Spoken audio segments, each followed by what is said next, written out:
Hello, folks. This is Mark, the Bumbling Blacksmith of Ramforge.com again. I am super excited today.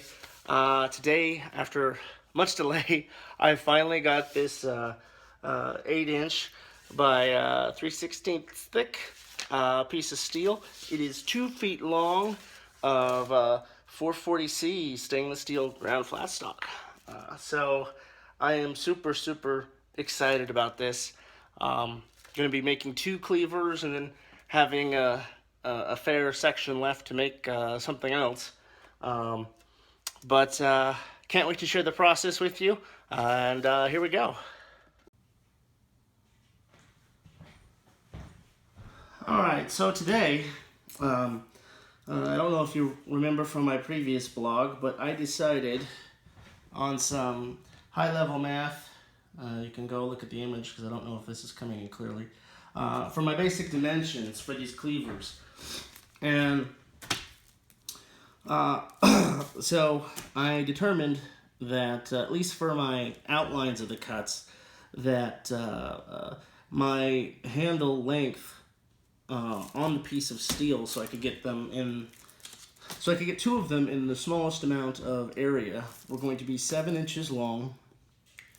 And then a cut down of 4 inches, and then another cut of 7, and then squaring that off. So it's going to look something like this. Now, the actual handle isn't going to be 2 inches tall. It's going to be 1 1/4 inches. I did a bunch of testing in my shop trying to figure out, what was going to be the optimum, height of a handle for something this large and unwieldy, and that's pretty much what I came up with. Instead of tracing this immediately out on the piece of steel, because I want to make 2 of these that are more or less identical, I'm going to be using a piece of the cardboard that was used to ship it. So I'm going to be tracing out on here what my shapes are going to be, and then from there cutting out that and then replicating it twice.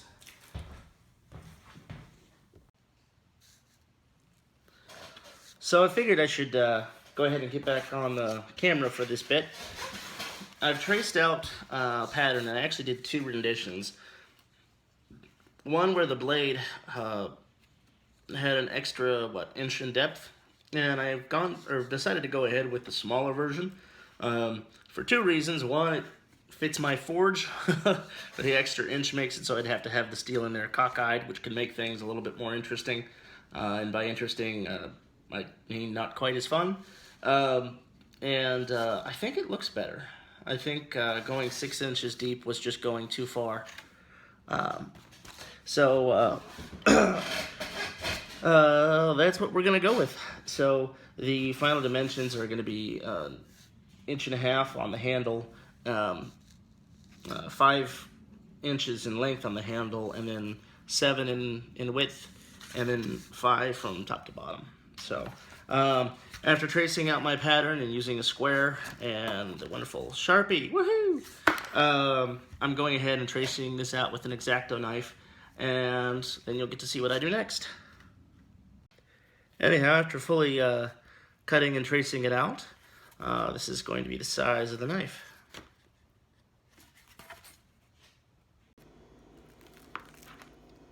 And now here's the fun part, taking the steel out of the packaging.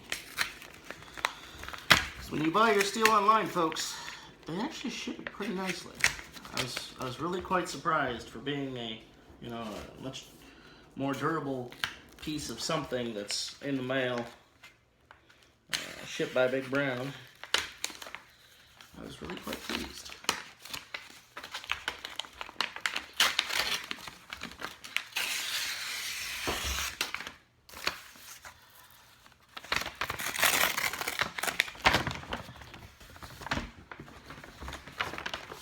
There she is.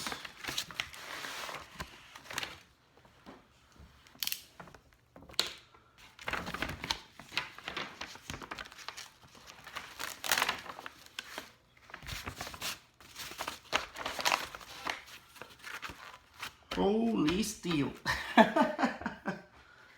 So here's my final knife shape. And we are going to be placing this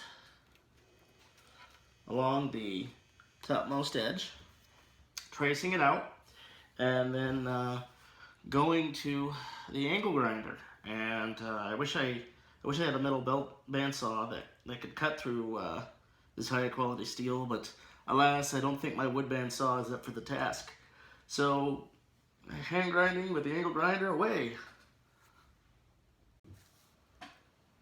Hey, so at this point I've gone ahead and I've transferred the cutout from my pattern, plus 2 inches on the handle, just wanted it a little bit longer. Anyhow, plus 2 inches on the handle from this onto my steel. So I figure I'd go ahead and show you all that now. So, this is a freaking beefy piece of steel. I'm going to go ahead and cut it off right here, all the way down to make it a little bit more manageable. And I'm going to be doing that using an angle grinder, so I'm going to be giving it a good, 1/8 to a 1/2 inch of extra space on that line, so that I don't ruin the space I want for my piece. Anyhow, next video will be of me using the angle grinder. Cheerio. Hello folks, it's Mark the Bumbling Blacksmith again, and we're about ready to take on this piece of steel. And I'm going to make one big long straight cut here. Now before I do, I wanted to go over with some safety methods, or measures rather. First is to have enough light. If you can't see what you're doing, you're going to hurt yourself real bad. Second, ventilation. You can't quite see it, maybe a little bit, but the garage door is open, so we have plenty of air going on.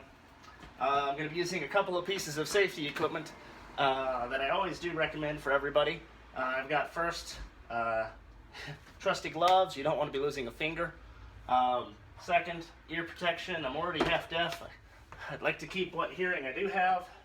And then we have standard eye protection, and then on top of that, a mask and a face shield. Because, well, face shields are good because I happen to like my face. Now, beyond that, I'm also a pretty firm believer of not losing my clothing to, things like burns. So I go double style first with a leather apron, purchased from Harbor Freight from their cheap price of something like 15 bucks or so a while back. And then my leather jacket, which is actually a welder's jacket. This was not cheap, but I do highly recommend it as it has saved me quite a few burns, and we're going to be throwing up an awful lot of sparks, and well, if you can't get the idea, I really don't like being burned. So, give me a moment to put all this safety stuff on, and we will be off to the races.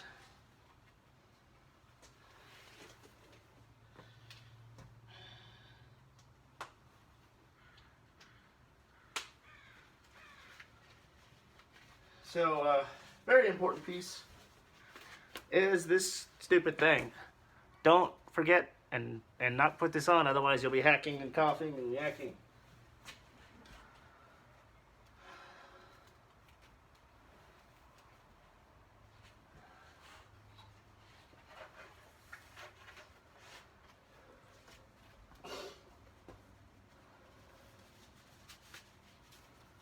So now that I'm all safetied up, we're going to get to talk about my tool, what I'm going to be using.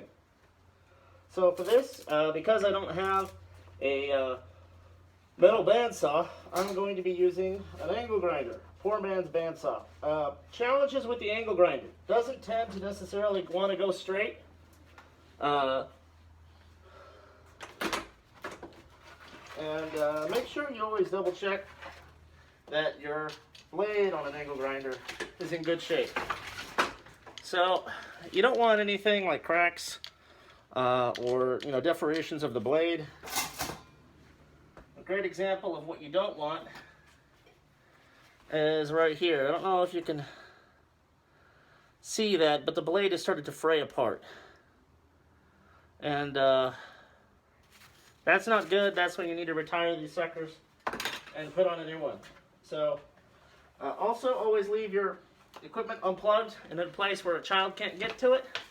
I've got 3 kids, boys aged 5, 3, and 5 months. Needless to say, I love them very much and don't want them ever getting into my shop and being able to accidentally turn stuff on. So for all my power tools, I have multiple layers of things that have to be turned on in order for them to work. For my drill press, my belt grinder, and my... it's hard to talk with this thing on. Anyhow, for my big 3 pieces of equipment that have the most power, it's actually 3 things that have to be flipped. You have to put the switch in the tool, you have to physically turn on a power belt, power strip, and then you have to plug that power strip in. And if you haven't done all 3 of those, the tool just don't work. That way, so if I forget one, or, you know, the kids being kids, go and grab a key and put the key in, well, they still can't work it. So anything like this that you can just plug in and work, I like storing way up here where it's out of reach. Hopefully out of sight and out of mind. But, you know, again, safety with children is really paramount. So, here we go. One other thing to keep in mind is where's your cable, where you're going to be cutting. If I had my cable here and I was cutting down this way, I could cut into my cable and give myself a really bad shock. So we're going to go around the other way and not do that. Because electricity is bad. At least bad when it's touching you. So, since I have nothing more to say, and since now I'm half deaf, or all deaf, here we go. This is going to be a long process. Oh well.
So I thought I'd pause for a moment and actually show you how far I've gotten.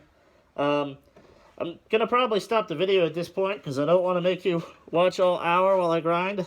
As you can tell, that's not going very far so far, but it is working. So when we next pick up, we'll be at the end of the grinding scene. So until then, YouTubers. Anyhow, now that I'm most of the way through, I figured I'd turn this back on so you can see how I finished it up. I'm almost all the way through. And you'll get to watch the last end of it. Or at least with what you can see around me.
Step 1 complete.